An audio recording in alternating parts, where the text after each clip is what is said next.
தமிழக முன்னாள் தலைமைச் செயலாளர் ராமமோகன ராவ் மீது அறப்போர் இயக்கம் என்ற அமைப்பைச் சேர்ந்தவர்கள் சென்னை சிபிஐ அலுவலகத்தில் புகார் அளித்துள்ளனர். இதனைத் தொடர்ந்து அவர்கள் செய்தியாளர்களை சந்தித்து வருகின்றனர். அதனை நேரலையில் பார்க்கலாம். பண்ணப்பட்ட மாற்றங்கள்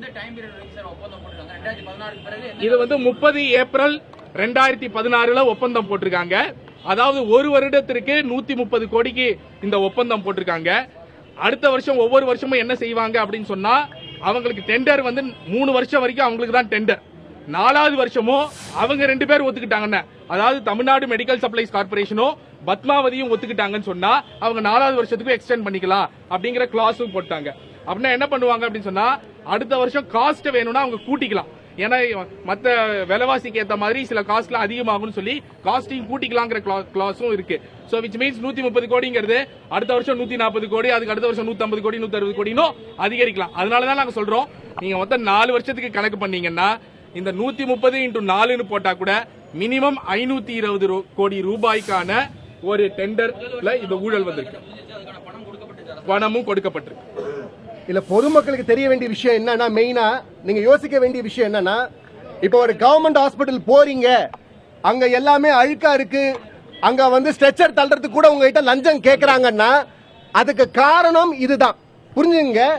இந்த பத்மாவதி ஃபெசிலிட்டிஸ் அவங்க எப்படி டெண்டர் வாங்குறாங்கன்னா, கம்மி சம்பளத்துல ஆளை வச்சுக்கிட்டு நீ லஞ்சம் வாங்கி மீதி காசை சம்பாரிச்சுக்கோ அப்படின்ட்டாங்க. அப்படின்றதா எங்களுடைய விசில் ப்ளோவர்ஸ்ல அங்க போயிட்டு நாங்க பண்ண இன்வெஸ்டிகேஷன்ல எங்களுக்கு சொல்றாங்க.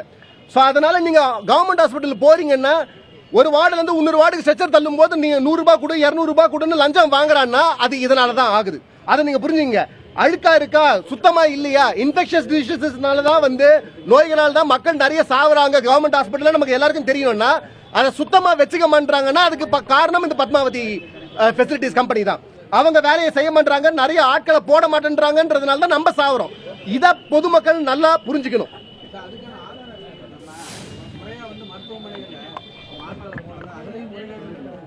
இது விசில் ப்ளோவர் மூலமா சொல்லப்பட்ட விஷயங்கள். அதனாலதான் சிபிஐ கிட்ட இந்த கம்ப்ளைண்ட்ல தெளிவா என்ன சொல்லியிருக்கோம்னு சொன்னா, இத சிபிஐ உள்ள போய் இன்வெஸ்டிகேட் பண்ணி அவங்க அக்கவுண்ட்ஸ்ல எவ்வளவு பேர் கணக்கு காமிச்சிருக்காங்க அப்படிங்கறத உள்ள போய் நோண்டி எடுத்தாதான் இத வெளிக்கொண்டு வர முடியும். ஆனா நீங்க யார் வேணாலும் எந்த ஹாஸ்பிட்டல்ல வேணாலும் போய் கேட்டீங்க அப்படின்னு சொன்னா இந்த விஷயத்தை அங்க ஹாஸ்பிட்டல்ல உள்ள இருக்கக்கூடிய சோர்சஸ் உங்களுக்கு சொல்லுவாங்க. நம்ம இன்னைக்கு எவிடன்ஸ் எதுல கொடுத்திருக்கோம் அப்படின்னு சொன்னா, தெளிவா இவங்க இந்த கான்ட்ராக்ட எப்படி விதிகளை மீறி இவங்க ஆர்ம் ட்விஸ்ட் பண்ணி இந்த கம்பெனிக்கு வேணும்னு சொல்லி எடுத்திருக்காங்க. ராம்மோகன் ராவ், அபூர்வா செல்வி IAS மற்றும் மற்ற அதிகாரிகள் எப்படி எடுத்திருக்காங்க அப்படிங்கிறதுக்கான ப்ரூஃப் தான் நம்ம இன்னைக்கு வெளியே கொண்டு வந்திருக்கோம்.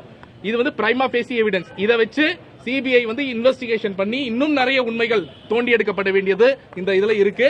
அது எல்லாத்தையும் சிபிஐ தோண்டி எடுக்கணும். யார் இந்த மாதிரி ஊழல் செஞ்சாங்களோ அவங்க தண்டனைக்கு உள்ளாக்கப்படணும் அப்படின்னு கேட்டிருக்கோம். அது சிபிஐ அடுத்த கட்ட நடவடிக்கைகள் எடுக்க. நாங்க இந்த கம்ப்ளைண்ட்லயே என்ன சொல்லியிருக்கோம் அப்படின்னு சொன்னா, department of health and family welfare, இந்த டிபார்ட்மெண்ட்டுக்கு கீழே தான் இது எல்லாமே உங்களுக்கு வருது.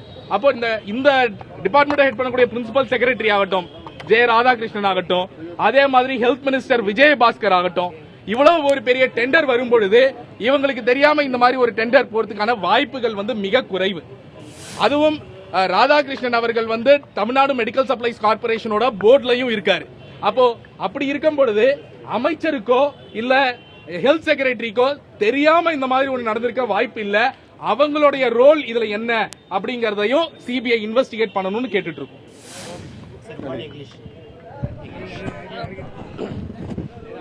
Make it